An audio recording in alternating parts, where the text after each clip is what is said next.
కడప జిల్లా వేంపల్లిలో కాంగ్రెస్ అగ్రనేత రాహుల్ గాంధీ 56వ జన్మదిన వేడుకలను శుక్రవారం కాంగ్రెస్ నాయకులు ఘనంగా నిర్వహించారు. ఈ సందర్భంగా రాజ్యసభ మాజీ సభ్యులు కాంగ్రెస్ పార్టీ రాష్ట్ర media chairman doctor Narreddy Tulasireddy మాట్లాడుతూ దేశ రాష్ట్ర శ్రేయస్సు కోసం రాహుల్ గాంధీ ప్రధాని కావాల్సిన అవసరం ఉందన్నారు. అనంతరం కేక్ కట్ చేసి జన్మదిన శుభాకాంక్షలు తెలిపారు.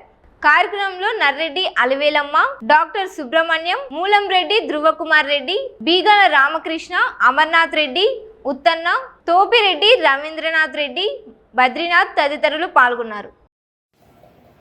ఈరోజు జూన్ 19వ తేదీ క్యాలెండర్లో జనవరి 1 నుండి డిసెంబర్ 31వ తారీఖు వరకు ప్రతి రోజుకు ఎంతో కొంత విశిష్టత ప్రత్యేకత ఉంటాయి.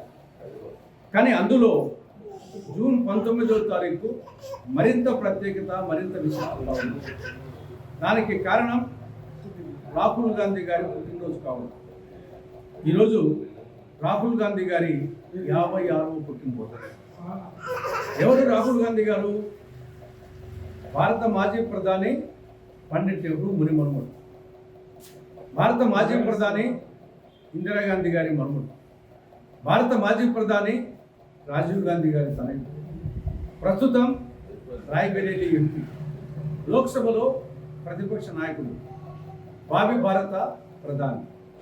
కాబట్టి అటువంటి రాహుల్ గాంధీ గారికి సంబంధించినటువంటి జన్మదిన వేడుక ప్రపంచ చరిత్రలోనే ఒక విశిష్టమైన, విలక్షణమైనటువంటి నాయకుడు రాహుల్ గాంధీ గారు.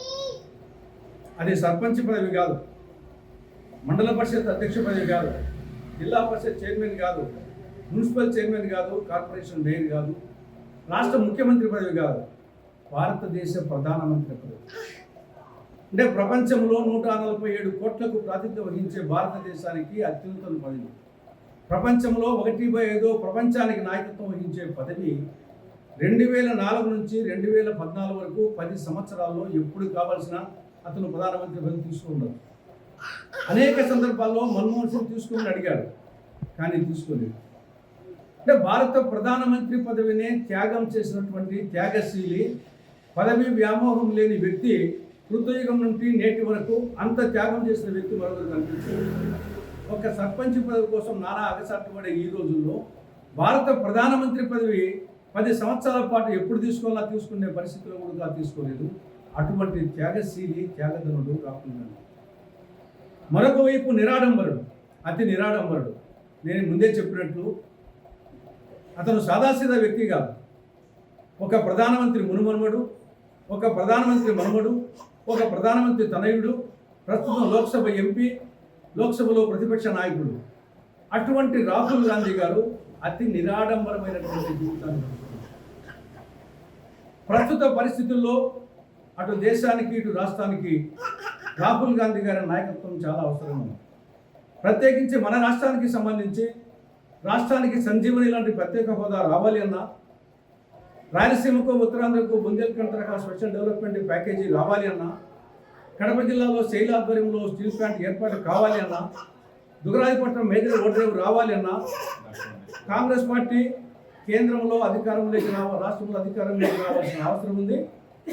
రాహుల్ గాంధీ గారు ప్రధాని కావాల్సిన ఆవశ్యకత ఉంది. అదేవిధంగా ఈనాడు దేశంలో ఒక సైద్ధాంతిక పోరాటం జరుగుతూ ఉంది. లౌకిక తత్వానికి, మత మౌఢ్యానికి, ప్రజాస్వామ్యానికి, నియంతృత్వానికి, గాంధేయవాదానికి, గాడ్సేయిజానికి మధ్య ఒక సైద్ధాంతిక పోరాటం జరుగుతూ ఉంది. ఈ సైద్ధాంతిక పోరాటంలో లౌకిక తత్వానికి, ప్రజాస్వామ్యానికి, గాంధేయవాదానికి రాహుల్ గాంధీ గారు నాయకత్వం వహిస్తున్నారు. ఈనాడు నరేంద్ర మోడీ గారి నాయకత్వంలో ఈ దేశం సర్వనాశనం అయిపోయింది. అచ్చే దిన బదులు చచ్చే దినాలు దాపురించాయి. సబ్కా వికాస్ బదులు సబ్కా వినాశ్ దాపురిస్తూ ఉంది. వికసిత్ భారత్ బదులు విధ్వంస భారత్ జరుగుతూ ఉంది. దేశం అప్పుల కుప్పైంది. ధరలు ఆకాశం అంటున్నాయి. నిరుద్యోగం వికటాటహాసం చేస్తూ ఉంది. రాజ్యాంగ సంస్థలు, ఈ యొక్క పంచభూతాలు, ఈడీ కానీ, ఐటీ కానీ, సిబిఐ కానీ, ఎన్ఐఏ కానీ, ఎలక్షన్ కమిషన్, ఈ పంచభూతాలు దుర్వినియోగం అవుతున్నాయి.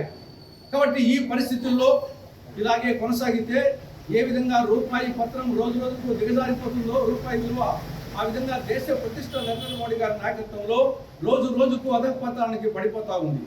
ఈ నేపథ్యంలో వచ్చే సార్వత్రిక ఎన్నికల్లో రాహుల్ గాంధీ గారి నాయకత్వాన అటు కేంద్రంలో ఇటు రాష్ట్రంలో కాంగ్రెస్ పార్టీ అధికారంలోకి రావాల్సిన చారిత్రక ఆవశ్యకత ఎంతైనా ఉంది. అందుకోసం రాహుల్ గాంధీ గారి జన్మదినం సందర్భంగా ప్రతి కాంగ్రెస్ కార్యకర్త ఈ లక్ష్య సాధన కోసం పునరంకితం కావాలి అని విజ్ఞప్తి చేస్తున్నాం.